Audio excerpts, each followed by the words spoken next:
Hum, hum. Salut, papa ado. C'est ton fils.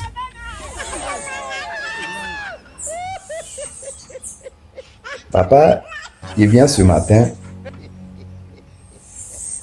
car j'ai plein de choses à te dire.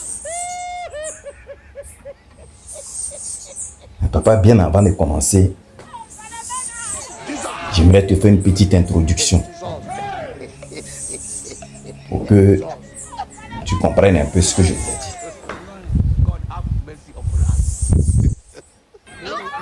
Dans une famille là, papa, quand il y a un bruit là, dans une famille, ou quand il y a palabre, que le père même n'est pas là, et quand il rentre, la maman dit, ah, voilà ce que ton fils a fait contre sa soeur ou son frère.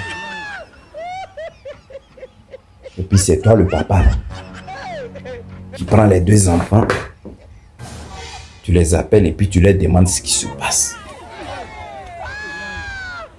Et après là, tu as ton dernier mot à dire. Et quand tu finis de parler, les enfants ne peuvent plus dire autre chose. Ils sont obligés de... Mais papa, moi, j'ai jamais vu dans une famille où deux frères se battent alors que toi-même tu es là, tu n'es pas au courant, tu es au travail. Et puis, la maman sort pour aller chercher quelqu'un au loin là-bas qu'elle ne connaît pas pour venir juger l'histoire de la famille. Alors que tu as le temps de rentrer le soir et régler ce problème. Ça fait un. De deux, papa. Souvent, ceux qui ont eu la chance d'aller en Europe, parce que nous, là, nous, on ne connaît pas encore. On est encore dans les villages. Un jour, j'espère que papa, tu feras aussi mon passeport diplomatique comme les Makosso, là, pour que je puisse connaître un peu l'Europe. Bon, bref. Ceux qui vont se chercher de l'autre côté, là, papa, quand ils arrivent là-bas, comme ils n'ont pas encore la nationalité, donc quand les gars là commencent à faire leur politique, là, eux ne mettent pas leur bouche dedans.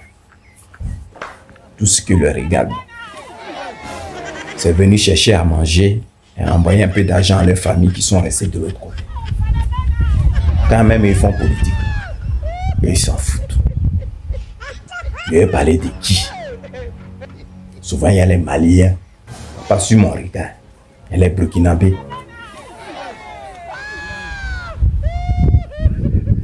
Il y a les Togolais. Il y a plein d'ethnies, même les Malgaches et tout ça. Nos frères camerounais qui sont là. Je vais en venir où? Je vais te faire un bon point précis. C'est-à-dire les Maliens, les Burkinabés. En Europe où ils sont là, ils ne s'occupent pas de la politique française. Parce qu'ils n'ont pas la nationalité. Ceux qui n'ont pas la nationalité. Même souvent, même ceux qui ont la nationalité, même souvent, ils ne s'en mêlent pas. C'est rare. Je vais en venir où? 2 jours là, on était en train de parler d'Azawad. Papa. Et puis, il n'y a pas une... On a parlé des gars là jusqu'à... Mais il y a un petit truc qui nous a échappé. C'est de ce petit truc-là, moi, j'aimerais bien parler. Aujourd'hui, papa. Comme mon tonton procureur, toi, t'es sorti d'une histoire d'Azawad, on n'a pas oublié. Sinon, tu vas nous ramener en Kaba. Moi, je t'amène de jour en jour la preuve. Papa,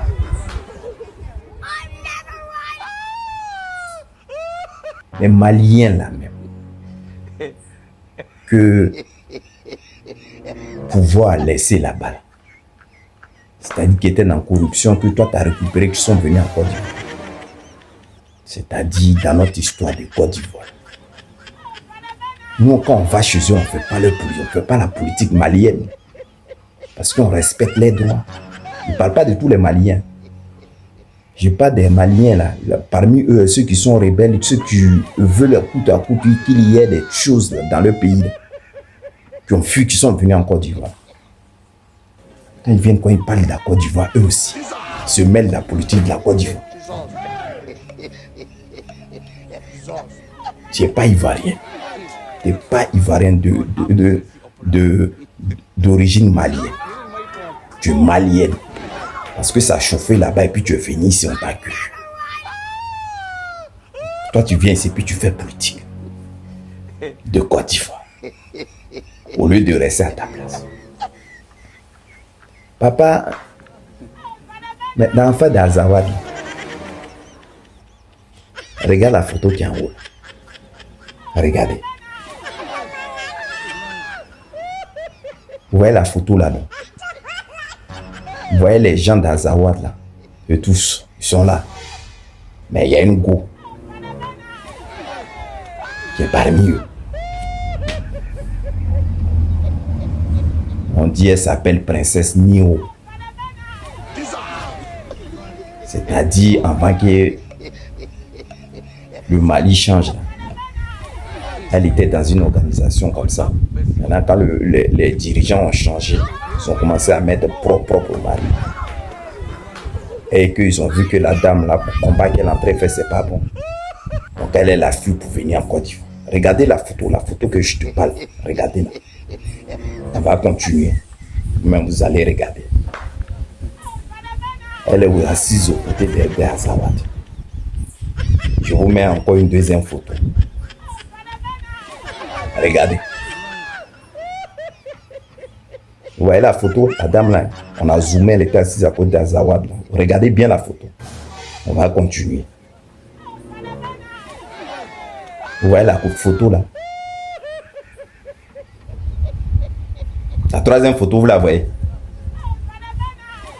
Elle-même, elle a mis t-shirt à dos RHDP. Puis cette dame-là, elle a battu en campagne là, en 2025. La dame qui était assise avec les terroristes, les Awadiens. Cette dame-là, en Côte d'Ivoire ici, elle a battu en campagne. Elle était dans le truc de campagne RHDP en 2025. Même il y a les vidéos qui tournent. C'est-à-dire ces gens de personnes, vous les laissez. Vous les laissez, ces gens de personnes. Parce que nous, on dit pas un chien. Vous nous traitez de terreau. Cette dame, elle a battu en campagne en Côte d'Ivoire. Et puis il n'y a pas quelqu'un qui va sortir ici pour dire c'est faux. Qu'est-ce qui ne va même pas chez nous? Nous les Ivoiriens, on vous a fait quoi? On vous a fait quoi? C'est des faits là qu'on dit à chaque fois, chaque jour. C'est ça qui vous plaît pas. C'est pour cela que vous voulez vraiment absolument nous faire du mal. Vous cherchez les gens qui sont terror. Elle est terror, c'est une terror. Est-ce qu'elle avait assise avec cette organisation que ton procureur a sorti pour démentir? Mais cette dame-là même, elle est là. On dit même elle a voulu faire une manifestation que vous avez refusée contre le Mali. Vous avez refusé. Vous connaissez sa position. Elle est en Côte d'Ivoire. Puis elle est venue s'afficher. Tu vas trouver même ses balades, mais elle n'est pas inquiétée. Parce que cette dame-là, elle a battu vos campagnes en 2025. Et là, vous la couvrez. Vous trouvez ça normal. Les anges sortent pour dire non, le 4e mandat n'est pas bon. Vous les prélevez, vous les mettez en prison. 4 mois, 8 mois, 10 mois. Parce que ce qu'il a dit, c'est un acte terroriste. Ça fait pitié. Ça fait vraiment pitié. Papa, moi, je voulais parler d'elle. Vous prenez conscience quand même. C'est ce genre de personnes-là, il faut poursuivre. Nous, les Ivoiriens, là, nous, on n'a rien à voir dans cette histoire. Papa, bien avant de finir même, il y a un truc qui me gêne aussi. Les monos, là, vous les avez blagués pendant les campagnes présidentielles. Vous avez viré au moins 200, 300 000 sur le truc là-bas. Mais papa, là, à ma grande surprise, on dit qu'il y a un mono qui a pris Pao et puis il a mis ça dans sa tête. Il a dit à fresco. Comme ça, bêtement. Donc ça va mal, hein, papa. Il faut revoir. Parce que les gens qui... C'est pas la première fois que ça arrive. Les gens, ils se disent maintenant comme ça facilement. Il faut voir cette situation. Bon, je te fais un gros bisou, papa. Puis je te dis bonne journée. Bisous, papa. Et bien avant de finir là, je fais un big up à Faveur. C'est Faveur, je sais pas, mais tu dois te reconnaître. Je dois pas vraiment dire vos noms ici, on sait jamais. Mais Faveur, big up à toi. Bonne journée à vous.